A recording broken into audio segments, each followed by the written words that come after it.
Brothers, hello. Let's talk about helping people, right? What to do and what not to do. A lot of us, me especially, right? We have a savior complex, and we have like a deep desire to help as many people as possible and disregard our own needs because that's, glorious and that's like the righteous thing to do, right? The big problem is that A, it drains the hell out of you, and B, it actually hurts everybody else because you're overbearing and you're actually draining them on some level because they're like, bro, go away, I got this. Like, stop babying me, or stop, I'm not this helpless thing that you think I am. So this took me some time to realize, and so I had to think, how do you help someone? What is the principles of helping someone? What is the principles of helping someone properly, right? How do you actually accomplish the goal of getting somebody's life on the right track? And I think there's two parts to this. One is the person needs to be open to your help. That sounds really like basic, and Tiger, why is it even a thing?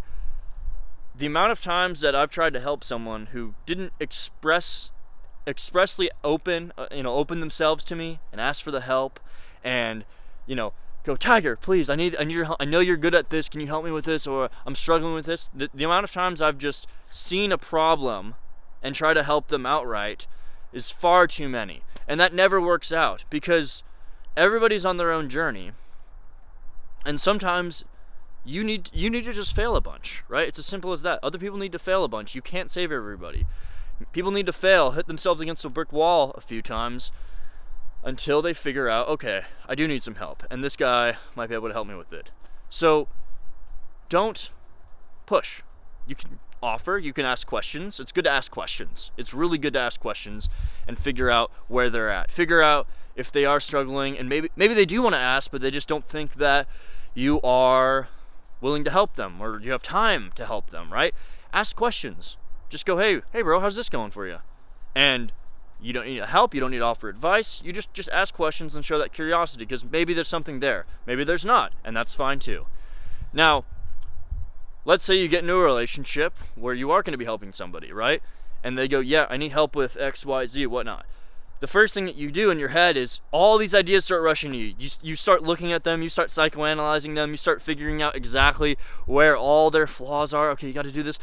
If you give them all this data, if you just data dump on them and they're like, bro, you're fat, you're stupid, you're super poor, you're terrible with women, right? Your toes are hairy, you're like 5'3", like you're watching too much porn, all that stuff, right?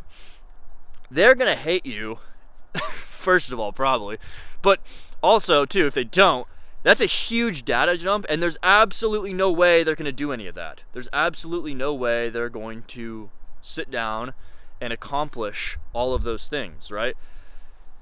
So the idea is to instead give them one thing.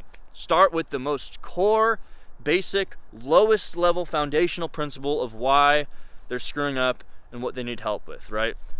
Just give them one thing, give them that one breadcrumb, and observe, right?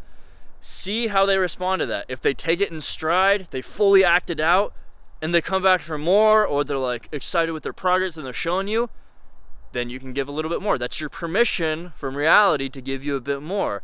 But the opposite way, like we just talked about, is if you just give them a bunch of things, they're probably going to ignore most of them, and they're going to get overwhelmed, and they're going to get in their head about how the journey is so big. They haven't even felt progress yet, and they're already seeing the journey. There's no way they're going to commit to that. There's no way. So, be empathetic. Give them the one thing, see how they go, and give them another one. Give them another one. In your head and in their head, the roadmap will start building out. They'll feel the act of progress, which is huge for helping somebody. You want them to feel progress and feel like they're winning right away if you're going to help somebody, right? You want them to feel like awareness of the problem itself is a victory. So that's helping people.